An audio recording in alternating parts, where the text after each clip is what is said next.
Biography has, for many, many years, or for well over a century, been one of the most popular of literary genres. And I think that this is in large part because we ourselves have all sorts of questions about how to lead our own lives.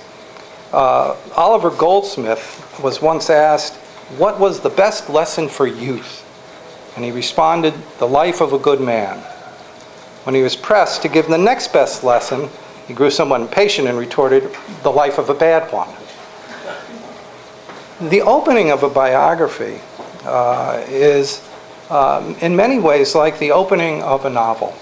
And it should be as seductive as the first line of a good novel, which is part of the reason why I began with Beston at Verdun. It's an exciting story. As Nigel Hamilton, a scholar of biography, writes, biographical design has 5 main strands, each of which contributes to its success. The first is the lifeline, which he says is something like the 7 ages of man, as Shakespeare wrote about in As You Like It.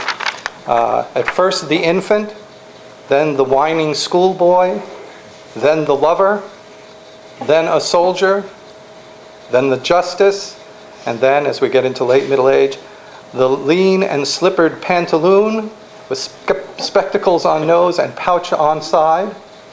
And then finally, this ends the strange and eventful history in second childishness and mere oblivion, sans teeth, sans eyes, sans taste, sans everything.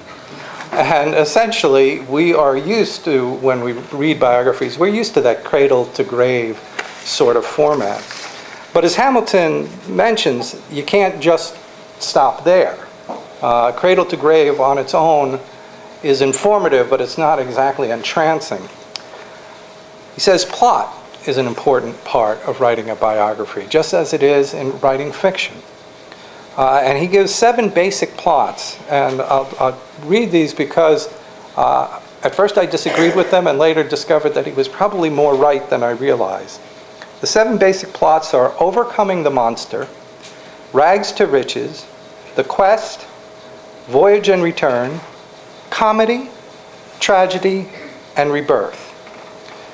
And as I thought about, after I had finished the draft of this book, I was thinking of, theme and what the central theme of the plot was. And I realized that after, about 10 years of research and several years of writing, that I still wasn't quite sure what the overall theme was. And then fortunately, I taught a capstone course in biography and had to read much of the critical theory behind biography, including Nigel Hamilton. And I realized that it was obvious all along. Overcoming the monster was the theme in Henry Beston's story. Several monsters, World War I being one of them, but also the relationship that he had with his father, which was very difficult. The search for truth is another one of the 5 basic themes in writing biography, which is to say, discovering the person behind the myth. Selection is important. What do we put in? And just as importantly, what do we leave out? And then finally, storytelling. The use of narrative or storytelling technique, which once again, curiosity, suspense, etc., is as important in writing biography as it is in writing a novel. Okay. So that's the scholarly, the theoretical background that went into learning enough about biography to actually write one. Although I have to say, if I'd known it was going to take as long as it did to write this book, I probably never would have had the courage to do it. On the back, and this is why Voices in the Wilderness makes a good twofer in this case. On the back of Voices in the Wilderness, it says, Daniel Payne is working on a biography of Henry Beston. Well, that book came out in 1996. So in all, it was 20 years before Orion on the Dunes finally came out. That wasn't steady research and writing, but it was 20 years all the same. My teenage son delights in reminding me that the gestation period for my book took longer than for him to grow up and go to college. So, how did I first come to write this biography? It was about 1975 or 1976, which would, if I count that, it adds another 20 years to the writing of this book, so I'm not going to count it. But I was a clam digger when I was a young man. I grew up on the South Shore of Long Island. And one day, after selling my catch at the Maple Avenue docks in Bayshore, I was walking down Main Street, and I passed a secondhand store. And in the window was a paperback copy of The Animals House, which had a picture of a lonely dune shack on the beach. And I said, well, that looks good. Anything to do with salt water and the beach was good as far as I was concerned. So I plunked down my 25 cents or 50 cents, and I bought the book and immediately fell in love with it. It's just gorgeously written, and I became a big fan of Henry Beston. Then, when I was in graduate school, a friend and mentor of mine, John Elder, who was one of the leading scholars in environmental literature and taught at Middlebury College in Vermont for many years, was working on a 2-volume reference set of American nature writers. And he was on my dissertation committee, so he knew that that's where my interest was. And John said, how would you like to write a couple articles? I said, absolutely. He gave me the list of possible authors, and I chose 2 authors with saltwater ties, Peter Matheson and Henry Beston. And I was so psyched that I got those 2 writers because they were 2 of my favorites. Then I started working on the article on Henry Beston, and I said, oh my God, there's no biography of this guy. And I was horrified because it meant that writing that 25-page article was going to be so much harder than I thought it was going to be. And then I did a quick check and found out that there was no biography of Peter Matheson either, which also didn't make me happy. But after I got over my shock and dismay, I said, you know, how on earth could there not be a biography of Henry Beston? I mean, he's, a well-known enough author that there really should be.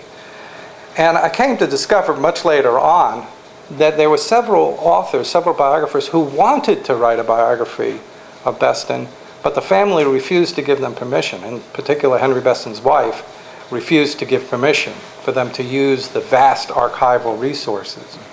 In fact, there was one author who went to Maine to visit Elizabeth Coatsworth Beston and to request permission to write a biography.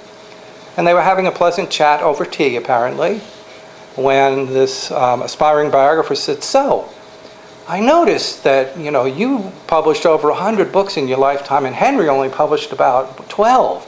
She says, why was that? And Elizabeth Coatsworth got up and said, this interview is over. And that was it.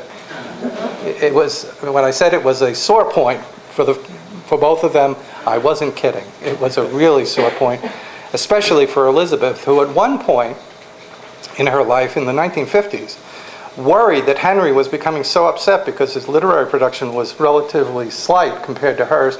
She said, okay, for 6 months, I am just going to help Henry write. I'm not going to write anything myself. And God knows, in 6 months, she could have written probably 2 or 3 new books. But she decided she was just going to help Henry. After the 6 months was over, she wrote her daughter, Kate. She said, much to my relief, I found that it didn't help Henry at all. So I wrote this article on Henry Beston for American Nature Writers, and then I did another one for the Dictionary of Literary Biography. I did a little bit of research. I found a wonderful fan letter from Rachel Carson to Henry Beston. And I said, oh, this is going to be fabulous because anyone who influenced Rachel Carson is almost automatically important, I think, as far as the environmental writing scene goes. But I kind of ground to a halt because I didn't know who the literary executor of the literary estate was. I didn't know who most of the key people were. And then I got a lucky break. In 2002, the college invited nature writer, the writer, Barry Lopez, to come, and Jim Mills and I were chosen as his hosts for his visit here. He was here for 2 or 3 days, gave a slew of talks and meetings with students and faculty, and he is as genuine a person as you'll ever find. And after 2 days of talking about himself and his work, I think we were having lunch, and he goes, Dan, I can't talk about myself anymore. He says, what are you doing? I said, well, I'd like to write a Biography of Henry Beston, but I don't know if there's any surviving members of the family, etc., etc. And he looks at me and he goes, well, I happen to be a very good friend of Kate Beston Barnes, and I'll let her know you were all right. And he was as good as